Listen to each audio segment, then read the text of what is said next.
ઓમ ગણેશાય નમઃ. નવરાત્રિનો પ્રથમ દિવસ એટલે દેવી શૈલપુત્રીનો દિવસ કહેવામાં આવે છે. નવરાત્રિની પ્રથમ દિવસે માતા શૈલપુત્રીના પૂજનનું મહત્વ ગણાય છે. જેમનું વાહન વૃષભ છે. એક હાથમાં ત્રિશૂળ અને બીજા હાથમાં કમળ ધારણ કર્યું છે.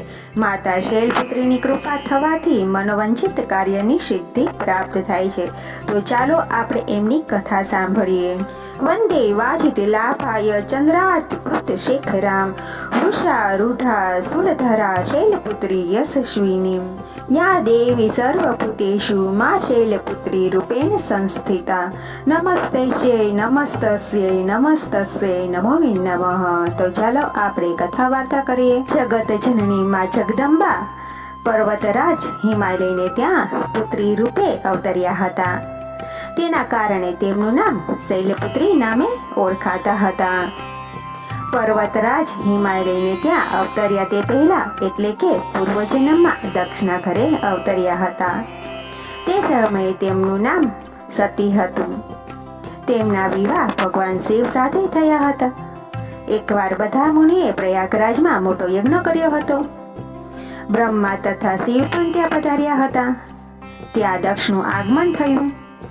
બધા દેવોએ દક્ષને પ્રણામ કર્યા, વંદન કર્યા, પણ શિવજીએ પ્રજાપતિ દક્ષને વંદન કર્યા નહીં. તેથી પ્રજાપતિ દક્ષ શિવજી ઉપર નારાજ થયા, ક્રોધિત થયા અને શિવજીનો તિરસ્કાર કર્યો. થોડા સમય પછી કંખલ ખાતે એક મોટો યજ્ઞની શરૂઆત કરી.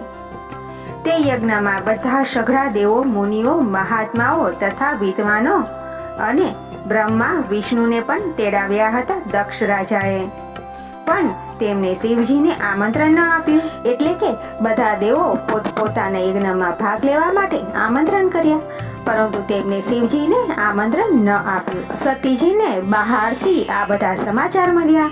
તેમને એ પણ થયું કે મારા પિતાજી અત્યંત વિશાળ યજ્ઞનું અનુષ્ઠાન કરી રહ્યા છે, તો અમને કેમ આમંત્રણ નથી આપ્યું.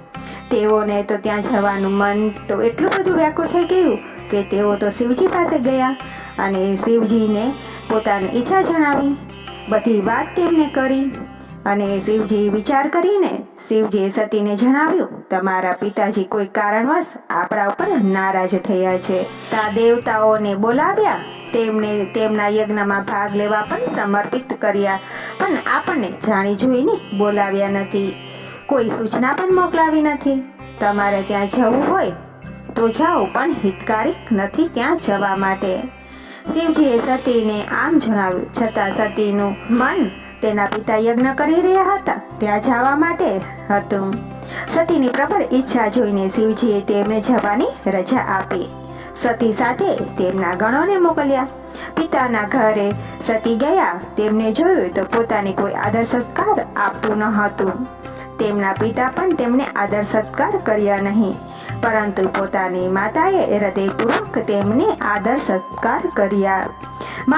માતા સતીએ પોતાના પિતાને કહ્યું કે તમે બધા દેવગણોને આમંત્રણ આપ્યું અને અમને આમંત્રણ ન આપ્યું, તેનું કારણ શું છે? તેમના પિતાએ થોડા કડવા વચન શબ્દ કીધા. તેથી સતીજી નારાજ થઈ ગયા. સતીજીને પણ સમજાઈ ગયું કે ભગવાન શંકર જે કહેતા હતા તે સાચું હતું. તેમની વાત ન માની તે મોટી ભૂલ કરી. પોતાના પતિનું અપમાન થતા સતીજીને પોતાના પિતાને દક્ષ થકી દેવ ઉત્પન્નને ભસ્મ કરી નાખવાનો નિર્ણય કર્યો અને યજ્ઞમાં પોતાના દેહને સમર્પિત કરી દીધો અને દેહને બાળી નાખ્યો. આ બધી વાત શંકર ભગવાને થઈ. શંકર ભગવાન ક્રોધિત થયા અને પોતાના દેવગણને મોકલીને યજ્ઞને સંપૂર્ણ નાશ કરી નાખ્યો. અને સતી પોતાના દેહને અગ્નિ દ્વારા પોતાના દેહનો ત્યાગ કર્યો અને પછીના જન્મમાં તેઓ પર્વતરાજ હિમાલયને ત્યાં જન્મ્યા. અહીંયા તેઓ શૈલપુત્રી તરીકે જાણીતા થયા. શૈલપુત્રી વિવાહ પણ શંકર ભગવાન સાથે થયા. તો આ હતી શૈલપુત્રી કથા વાર્તા. જો તમને વાર્તા સાંભળવી ગમી હોય તો લાઈક અને સબસ્ક્રાઇબ જરૂરથી આપી દેજો. હર હર બોલે, હર હર શંકર. જય શૈલપુત્રી માતાની જય.